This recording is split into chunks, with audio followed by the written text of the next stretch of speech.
మావోయిస్టులకు గడ్డు కాలం ఉన్నట్టుంది. వరుస ఎన్కౌంటర్లు వారికి కంటి మీద కనుకు లేకుండా చేస్తున్నాయి. ఛత్తీస్గఢ్ లో జరిగిన ఎన్కౌంటర్లో 10 మంది వరకు మృతి చెందారు. ఇప్పుడు తెలంగాణలో జరిగిన ఎన్కౌంటర్లో 6 హతమయ్యారు. సో ఛత్తీస్గఢ్ తెలంగాణ సరిహద్దులోని ప్రాంతాలు తుపాకీ మూతలతో దద్దరిల్లిపోతోంది. దంతేవాడ ఎన్కౌంటర్ మరవక ముందే ములుగు జిల్లా సరిహద్దులో మరో ఎన్కౌంటర్ జరిగింది. ములుగు కొత్తగూడెం జిల్లాల సరిహద్దుల్లో జరిగిన భారీ ఎన్కౌంటర్లో 6 మావోయిస్టులు మృతి చెందారు. ములుగు జిల్లా సరిహద్దు దామంతరోడ్డుకు అటవీ ప్రాంతంలో పోలీసులకు మావోయిస్టులకు మధ్య ఎదురు కాల్పులు జరిగాయి. ఈ కాల్పుల్లో 6 మావోయిస్టులు మృతి చెందగా మరికొందరు గాయపడినట్లుగా తెలుస్తోంది.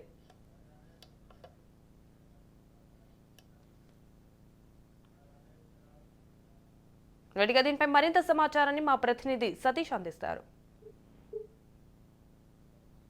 మావోయిస్టు పార్టీ ఉనికి ప్రశ్నార్థకంగా మారుతుంది అనేటువంటి చర్చ కొనసాగుతున్నటువంటి పరిస్థితి ఉంది. గత సంవత్సర కాలంగా కూడా వారి ఉనికి కోల్పోతున్నటువంటి పరిస్థితే ఎక్కువగా కనబడుతుంది. వారికి గడ్డు కాలం మొదలైనట్టుగా కూడా చర్చ సాగుతున్నటువంటి పరిస్థితి ఉంది. ఒకవైపు కేంద్ర రాష్ట్ర ప్రభుత్వాలు మావోయిస్టు పార్టీని ఏరివేసేందుకోసం పహార్ పేరుతోటి ప్రత్యేక ఆపరేషన్లు నిర్వహించడంతో పాటు ప్రత్యేకమైనటువంటి కుంబింగులు ఎప్పటికప్పుడు నిర్వహిస్తూ అడవులను జల్లడ పడుతూ మావోయిస్టులను ఎక్కడికక్కడ ఏరిపారేసేటువంటి కార్యక్రమాన్ని చేపట్టారా అంటూ చర్చ సాగుతున్నటువంటి పరిస్థితి ఉంది.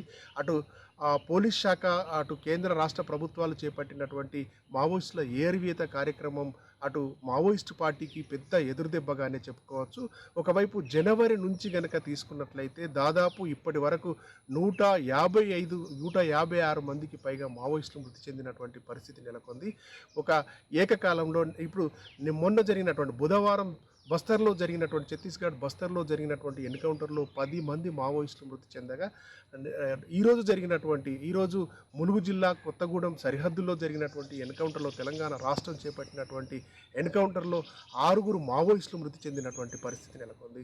అంటే మొత్తానికి జనవరి మాసం నుంచి 156 మంది మృతి చెందగా ఈ 3 నెలల వ్యవధిలో 60కి పైగా మావోయిస్టులు తమ నాయకులను కోల్పోయినటువంటి పరిస్థితి ఉంది. అగ్రనేతలు సైతం ఈ ఎదురుకాల్పుల్లో ప్రాణాలు కోల్పోతున్నటువంటి పరిస్థితులే కనబడుతున్నాయి. మొత్తానికి మావోయిస్టు పార్టీ తన ఉనికిని కాపాడుకునేందుకోసం ప్రయత్నం సాగిస్తున్నప్పటికీ కూడా పోలీసులు ఎక్కడికక్కడ అడవులను జల్లడ పడుతూ ఎక్కడికక్కడ కుంబింగులు నిర్వహిస్తూ తనిఖీలు నిర్వహిస్తూ కొరియర్ వ్యవస్థను పెంపొందించుకొని కొరియర్ వ్యవస్థనే ప్రధానంగా నమ్ముకొని ముందుకు సాగుతున్నటువంటి మావోయిస్టు పార్టీకి ఎక్కడ కూడా అవకాశం ఇవ్వకుండా పూర్తి స్థాయిలో మావోయిస్టులను అణచివేసేందుకోసం చర్యలు చేపడుతున్నారనేటువంటి పోలీస్ వ్యవస్థ ఎక్కడికక్కడ ఇన్ఫార్మర్ వ్యవస్థను పెంపొందించుకొని పకడ్బందీగా మావోయిస్టుల కదలికలపైన ఎప్పటికప్పుడు డేగకన్ను వేసి వారి కదలికలపైన ఎప్పటికప్పుడు పూర్తి స్థాయిలో నిఘాను పెంపొందించి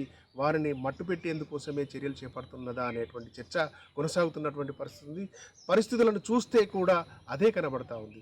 ఎక్కడికక్కడ పోలీసులు కుంబింగులు నిర్వహిస్తూ అడవులను జల్లడ పట్టి మావోయిస్టులను ఏరివేసేటువంటి కార్యక్రమాన్ని చేపడుతున్నారనేటువంటి చర్చ అయితే కొనసాగుతుంది. ఒకవైపు మావోయిస్టులు తమ ఉనికి కోసం వాళ్ళ ఉనికిని కాపాడుకునేందుకోసం ప్రయత్నాలు సాగిస్తుండగా కొరియర్ వ్యవస్థను పెంపొందించుకొని మావోయిస్టు పార్టీని పెంపొందించాలనేటువంటి ఉద్దేశంతో మావోయిస్టులు పనిచేస్తున్నప్పటికీ కూడా వారిని తుదముట్టించేందుకోసమే వారిని లేకుండా చేయాలి, ఏరివేయాలనేటువంటి ఉద్దేశంతో పోలీసులు ముందుకు సాగుతున్నటువంటి పరిస్థితి. పట్టు కోసం మావోయిస్టులు పట్టు లేకుండా చేసేందుకోసం పోలీసులు చేస్తున్నటువంటి చర్యల్లో మావోయిస్టులు అయితే ఎక్కువగా నష్టపోయారనేటువంటి చర్చే కొనసాగుతున్నటువంటి పరిస్థితి ఉంది.